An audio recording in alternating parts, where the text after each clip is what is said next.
हाय दोस्तों। दोस्तों कैसे हो दोस्तों? आज अपन बात करने वाले हैं लेक्चर 1 केमिस्ट्री का। उसमें आज अपन पढ़ेंगे केमिस्ट्री में आवर्त सारणी, पीरियोडिक टेबल।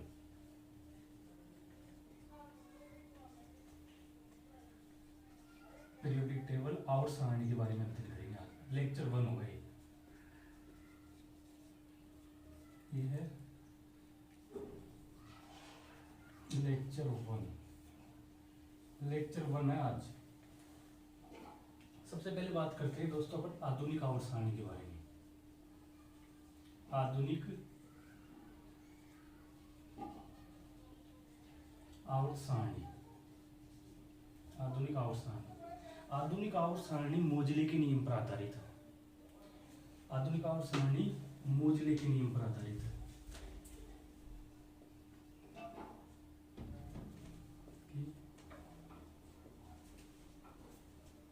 नियम पर आधारित है। आधुनिक आवर्त सारणी मोजले के नियम पर आधारित है। ये है जेड समानुपाती अंडर रूट म्यू। इसमें जेड है परमाणु क्रमांक। जेड क्या है? परमाणु क्रमांक। जेड है परमाणु क्रमांक और म्यू ये है आवर्ती। तो जेड और अंडर रूट म्यू के बीच में ग्राफ खींचेंगे। जेड और अंडर रूट म्यू इसके बीच में ग्राफ एक सरल रेखी स्ट्रेट लाइन आएगा। ये है सरल रेखी।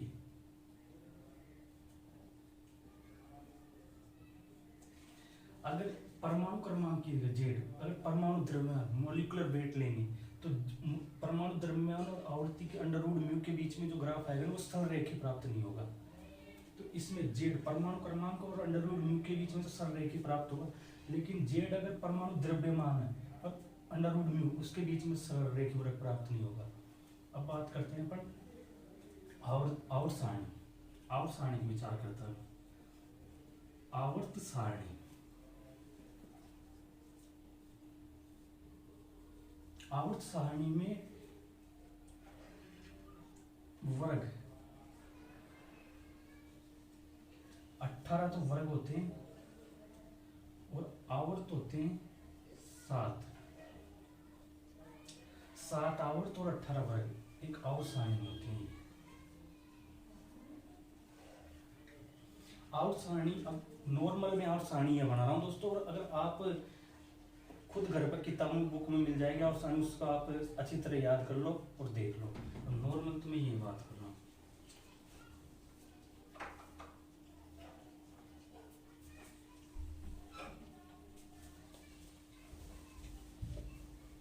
ये है एस ब्लॉक। एस ब्लॉक ये है पी ब्लॉक और ये है डी ब्लॉक। और मैं यहां बना रहा हूं एफ ब्लॉक। ये है F block, S block. S block, इसमें एस ब्लॉक में तत्व होते हैं। तत्व इसमें 14 तत्व आते हैं एस ब्लॉक में। इसको सामान्य तत्व कहते हैं। सामान्य, सामान्य या प्रतिनिधि।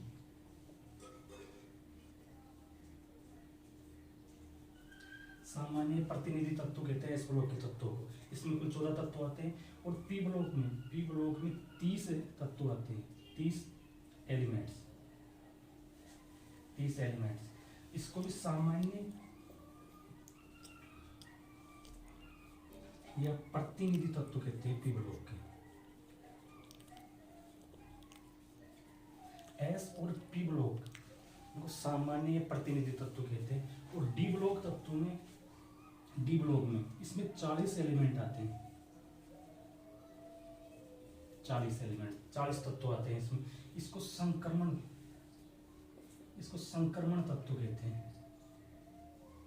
संक्रमण तत्व। और एफ ब्लॉक में 28, एफ ब्लॉक में 28 एलिमेंट्स आते हैं। इसको आंतरिक संक्रमण तत्व कहते हैं। इसको आंतरिक संक्रमण आंतरिक संक्रमण, आंतरिक संक्रमण तत्व। ये तो अपन ने जनरल मतलब आउट सारणी की बात में ये की है, इसमें कितने तत्व आते हैं, इसमें पी ब्लॉक में, डी ब्लॉक में, एफ ब्लॉक में। अब अपन अध्ययन करते हैं, थोड़ा बहुत आउट सारणी को देखते हैं। तो ये आपने लिख लिया होगा या आप लिखना, पॉज करके लिख लेना।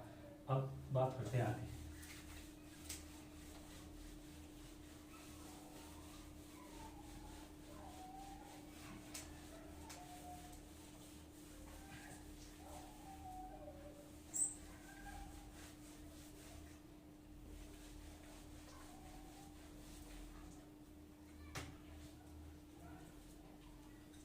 आउट सारणी मतलब जो फर्स्ट ब्लॉक है, ये फर्स्ट ए और सेकंड ए, इसको पहला वर्ग कहते हैं, ये इसको दूसरा वर्ग कहते हैं। इसके बाद में ये तो एस ब्लॉक में आते हैं, ये दोनों आते हैं एस ब्लॉक, एस ब्लॉक में। इसके बाद एस ब्लॉक में फर्स्ट ए और सेकंड ए, इससे पहला वर्ग और इसे दूसरा वर्ग। इसके बाद में अपन बात करते हैं, इसके बाद में आते हैं ये थर्ड वी, थर्ड वी इसे तीसरा वर्ग कहते हैं। इसके बाद में फोर्थ वी, इसे चौथा वर्ग कहते हैं। फिफ्थ वी, इसे पांचवा वर्ग कहते हैं। सिक्स्थ बी, सिक्स्थ वी, इसे छठा वर्ग कहेंगे। और सेवंथ वी, इसे सातवां वर्ग कहेंगे। आठवां, नौवां और 10वां वर्ग को अपन कहते हैं एट। इसके बाद में फर्स्ट वी, इसको कहते हैं 11वां वर्ग, और सेकंड वी को कहते हैं 12वां वर्ग। जो ये है, ये डी ब्लॉक के तत्व है, इसे कहते हैं D block, D block. S block में पहला और दूसरा वर्ग, दो वर्ग आते हैं, पहला और दूसरा। इसमें 3 से वर्ग 3 से 12 तक चलता है डी ब्लॉक। इसके बाद में अपन करते हैं पी ब्लॉक की बात। पी ब्लॉक ना थर्ड ए, यहाँ से थर्ड ए, ये 13वां वर्ग। फोर्थ ए, ये 14वां वर्ग। फिफ्थ ए, ये 15वां वर्ग। और सिक्स्थ ए, ये 16वां वर्ग। और सेवंथ ए, ये 17वां वर्ग। और जो 18वां वर्ग है, इसको 18वां वर्ग कहते हैं, इसे जीरो ब्लॉक, जीरो वर्ग कहेंगे, इसे जीरो वर्ग, 18वें को जीरो वर्ग कहेंगे। तो ये चलता है पी ब्लॉक, पी ब्लॉक।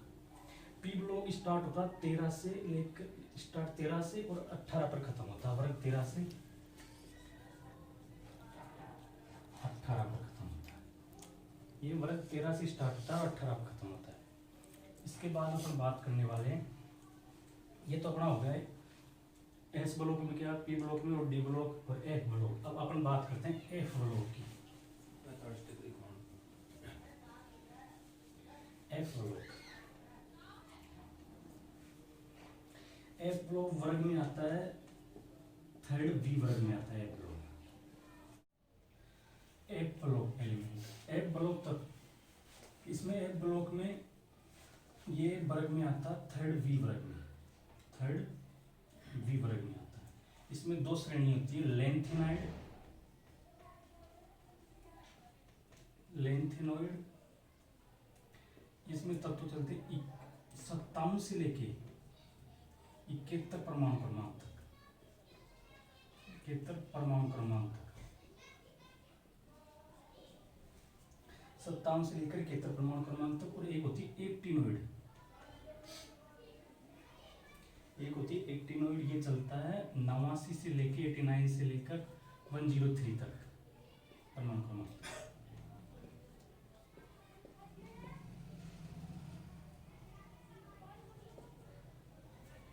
इसे कहते हैं 4F श्रेणी, इसे 5F। अब इसके बाद में अपना अगली बात करने वाले हैं कि मतलब जो पी ब्लॉक के एलिमेंट है उनको एक परिवार होता है। जैसे पहला है थर्ड ए, थर्ड ए इसको 13वां वर्ग में आता है। तो थर्ड ए में इसमें इसको कहते हैं बोरोन परिवार, बोरोन परिवार। बोरोन परिवार जो एलिमेंट है बोरोन, एल्यूमिनियम, गैलियम, इंडेनियम और थेलियम, ये इसमें। इसके बाद में आता है फोर्थ ए, यह 14वां वर्ग। इसमें आता है कार्बन परिवार। कार्बन में आता है कार्बन, सिलिकॉन, जर्मेनियम, टिन और लेड। इसके बाद में आता फिफ्थ ए, इसे कहते हैं 15वां वर्ग। इसको नाइट्रोजन परिवार। नाइट्रोजन परिवार, इसका दूसरा नाम होगा निकोजन फैमिली। निकोजन फैमिली, निकोजन परिवार। इसमें आते हैं जो तत्व आते हैं nitrogen, phosphorus, arsenic, antimony, bismuth. इसके बाद में आते हैं 6A में आता है 16वें वर्ग में आता है ऑक्सीजन। ऑक्सीजन फैमिली, इसमें आता ऑक्सीजन परिवार। ऑक्सीजन परिवार का दूसरा नाम है इसको चेलकोजन। चेलकोजन परिवार के नाम से भी जानते हैं। तो इसमें आता ऑक्सीजन, सल्फर, सेलेनियम, टेलेनियम और पोलेनियम। इसके बाद में आते हैं 7A 17वां वर्ग। 17वें वर्ग में आता है, इसको कहते हैं हेलोजन फैमिली। 17वें वर्ग के जो तत्व है ना, उसको कहते हैं हेलोजन परिवार। तो हेलोजन परिवार में आता है फ्लोरीन, क्लोरीन, ब्रोमीन और आयोडीन। इसके बाद में आते हैं 18वां वर्ग, इसको शून्य ग्रुप भी कहते हैं, जीरो ग्रुप। इसमें आती है noble gas, inert gas, noble gas. Noble gas में आती है helium, neon, argon, krypton, xenon और रेडोन, ये आती है। इनको आपको याद रखना है भाई। बोरॉन परिवार में कौन से एलिमेंट आते हैं? नाइट्रोजन परिवार को निकोजन परिवार भी कहते हैं, ऑक्सीजन परिवार को चेलकोजन फैमिली भी कहते हैं। तो इनमें कौन से तत्व, अपन से डायरेक्ट पूरा चेलकोजन परिवार में कौन से तत्व है, तो अपन को ये ध्यान रखना है। डस्टर कहाँ से? इसके बाद में अपन को बात करेंगे कुछ तत्वों का अपन को मतलब डायरेक्ट, जैसे सिक्का धातु, कौन से तत्व आते हैं सिक्का धातु में, तो अपन को याद रखना है। दो चार ये डायरेक्ट याद रखना अपन को। सिक्का धातु में आते हैं कॉपर, AgAu।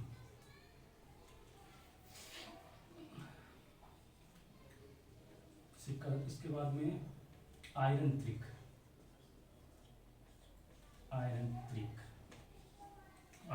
में आता है आयरन, आता है कोबाल्ट और निकल। ये आयरन त्रिक बनाते हैं, आयरन, कोबाल्ट और निकल, ये तीनों मिला के। इसके बाद में आते सेतु तत्व आते लिथियम, बेरिलियम और मैग्नीशियम, इनमें आते हैं सेतु तत्व।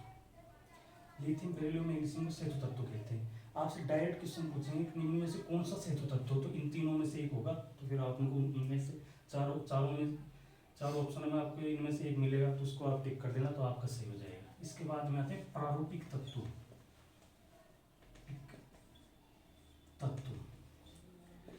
थर्ड आवर्त के एलिमेंट है ना, थर्ड आवर्त के तत्व को प्रारूपिक तत्व कहते हैं। थर्ड आवर्त के तत्व को प्रारूपिक तत्व कहते हैं। ये ले सोडियम से क्लोरीन तक। अब अपना अगला टॉपिक होगा विकर्ण संबंध।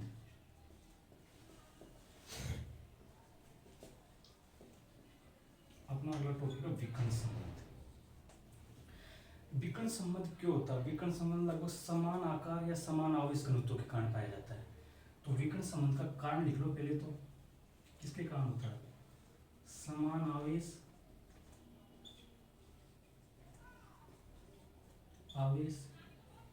या समान आवेश घनत्व के कारण,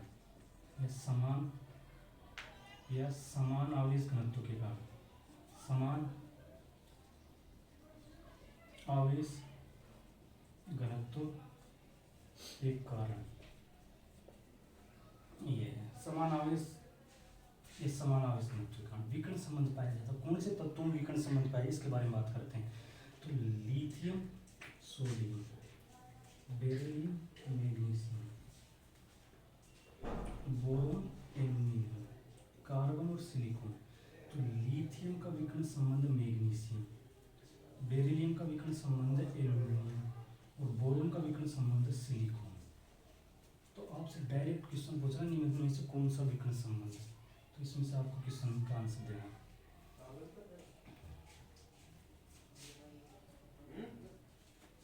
इसके बाद अपन बात करते हैं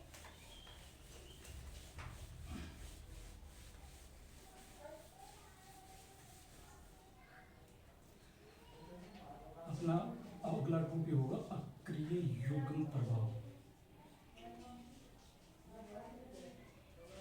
अक्रिय युग्म प्रभाव, अक्रिय युग्म प्रभाव किस में रहता है? अक्रिय युग्म पी ब्लॉक की प्रारंभिक तत्व, पी ब्लॉक के प्रारंभिक कौन से रुक तो काटना पड़ोगे तो काट दोगे तो बात करते हैं अक्रिय युग्म प्रभाव। अक्रिय युग्म प्रभाव, अक्रिय युग्म प्रभाव पाया जाता है पी ब्लॉक के परिवार में। अक्रिय युग्म प्रभाव पाया जाता है पी ब्लॉक के तत्वों में। तो पी ब्लॉक के प्रारंभिक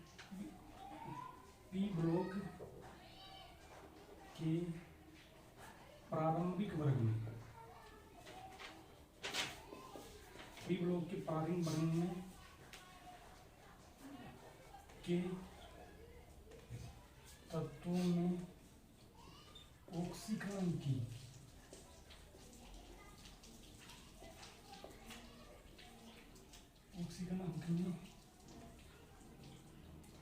दो की कमी आ जाती है।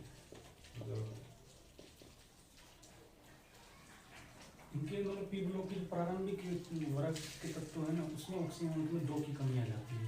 तो इसका कारण है उच्च धनावेश,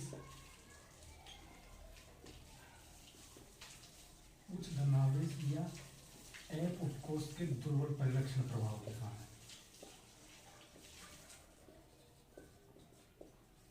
दुर्बल परिलक्षण प्रभाव के कारण, उच्च धनावेश से एक उपकोष के दुर्बल परिलक्षण प्रभाव के कारण अक्रिय युग्म पाया जाता है। इसके कारण होता है अक्रिय युग्म। तो बात करते हैं अपन अक्रिय युग्म। बोरोन, एल्यूमिनियम, गैलियम, इंडेनियम और थेलियम पी ब्लॉक के प्रारंभिक परिवार में हुआ नहीं। पी ब्लॉक के प्रारंभिक के तत्वों में ऑक्सीजन में दो का मतलब प्रारंभिक boron, aluminium, gallium, indium, thallium, carbon, silicon, germanium, tin और लेड। इसके बाद में आते हैं नाइट्रोजन, फास्फोरस, आर्सेनिक, एंटीमनी और बिस्मिथ। तो इसकी जनरल ऑक्सीडेशन, सामान्य ऑक्सीकरण अवस्था, सामान्य ऑक्सीकरण अवस्था है ना, सामान्य ऑक्सीकरण अवस्था इसकी +3 होगी, इसकी +4 होगी और इसकी +5 होगी। तो वर्ग में ऊपर से नीचे जाने पर, तो वर्ग में ऊपर से नीचे जाएंगे तो ऑक्सीकरण अंक में 2 की कमी आ जाती है। तो ये +3 में होगा, एल्यूमिनियम +3 में होगा, गैलियम भी +3 में होगा, इंडेनियम भी +3 में होगा, थेलियम +1 में होगा। क्योंकि इनके बाहरी तत्वों में वर्ग में प्रश्न के तत्वों का मतलब बाहरी तत्वों का बढ़ता है। तो बाहरी तत्वों में ऑक्सीजन अंक में 1 की कमी है, 2 की कमी आएगा तो ये थेलियम +1 में स्टेबल होगा, जबकि बोरोन +3 में स्टेबल होगा, थेलियम +1 में स्टेबल होगा। इसके बाद में कार्बन है, कार्बन +4 में होगा, सिलिकॉन +4 में, जर्मेनियम +4 में, टिन +4 में और लेड Pb+2 में होगा। तो ये Pb+2 में स्थायी होगा, ये कार्बन +4 में स्थायी होगा। इसके इसके बाद में nitrogen plus hydrogen, phosphorus plus 5 में, आर्सेनिक प्लस 5 में, ये प्लस 5 में, ये प्लस 3, बिस्मिथ प्लस 3 में होगा। तो बिस्मिथ प्लस 3 में स्थायी होगा ये प्लस 3 में स्थायी होगा, ये प्लस 5 में स्थायी होगा। तो इनकी स्थायित्व के क्रम की बात करते हैं। जैसे BCl3, AlCl3, GaCl3, Cl3, तो बोरोन प्लस 3 में स्थायी है ना, तो इनकी स्थायित्व क्रम प्लस 3 में कौन स्थायी? बोरोन। तो बोरोन सब जगह स्थायी, फिर ये बढ़ता हुआ घटता हुआ क्रम आ जाएगा, क्योंकि ये बोरोन है ना प्लस 3 में एक्साइट होता है, ये थेलियम प्लस 1 में। तो जैसे ये आ जाएगा BCl, AlCl, GaCl, InCl, TlCl। तो ये प्लस 1 में कौन स्थायी होता है? ये स्थायी होता है, तो प्लस 1 में ये। तो ये हो गया अपना अक्रिय विक्रम प्रभाव। इसके बाद में अपन बात करते हैं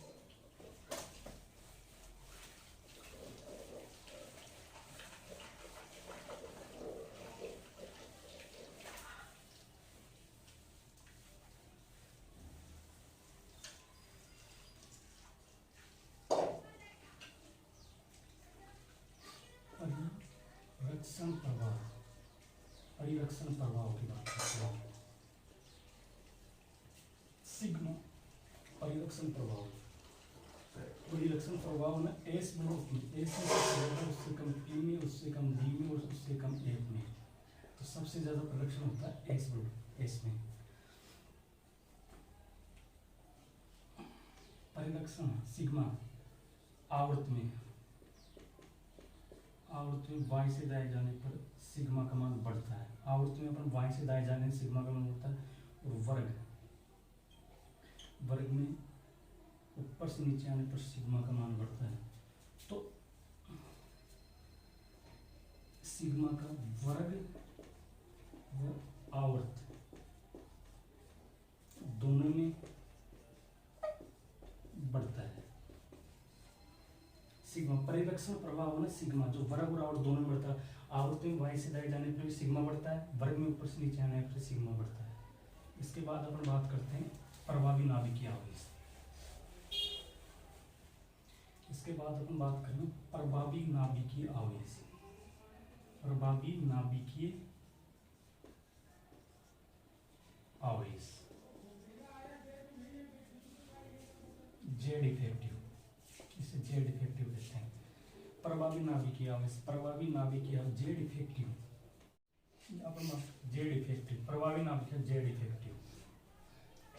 जेड इफेक्टिव व्युत्क्रमानुपाती है साइज की। अगर साइज बढ़ेगा तो जेड इफेक्टिव का मान कम होगा। साइज बढ़ेगा तो जेड इफेक्टिव का मान कम होगा। तो अब बात करते हैं आवर्त और वर्ग में। आवर्त में y से दाएं जाने पर जेड इफेक्टिव बढ़ता है। आवर्त में जेड इफेक्टिव क्यों बढ़ता है? क्योंकि जेड बढ़ेगा, परमाणु क्रमांक बढ़ेगा, आवर्त में y से दाएं जाने पर जेड बढ़ेगा। सिग्मा आवर्त में बढ़ता है और वर्ग में बढ़ता है, दोनों में। इसके बाद करते हैं वर्ग में जेड इफेक्टिव वर्ग में कम होता है। कम क्योंकि साइज बढ़ रहा है। वर्ग में ऊपर से नीचे जाने पर आकार बढ़ेगा तो जेड इफेक्टिव का मान कम, तो कम होता है क्योंकि साइज ज्यादा। तो सिग्मा तो बढ़ेगा इसमें, क्योंकि वर्ग में ऊपर से नीचे जाने पर सिग्मा बढ़ता है और में सिग्मा बढ़ता है। तो ये आज का टॉपिक हो गया अपना बेसिक पीरियोडिक टेबल की बेसिक नॉलेज हो गया। अब अपन कल बात करेंगे इनके एप्लीकेशन के बारे में। परमाणु त्रिज्या से स्टार्ट करेंगे कल, परमाणु त्रिज्या से। दोस्तों अगले वीडियो के लिए तैयार हो जाओ।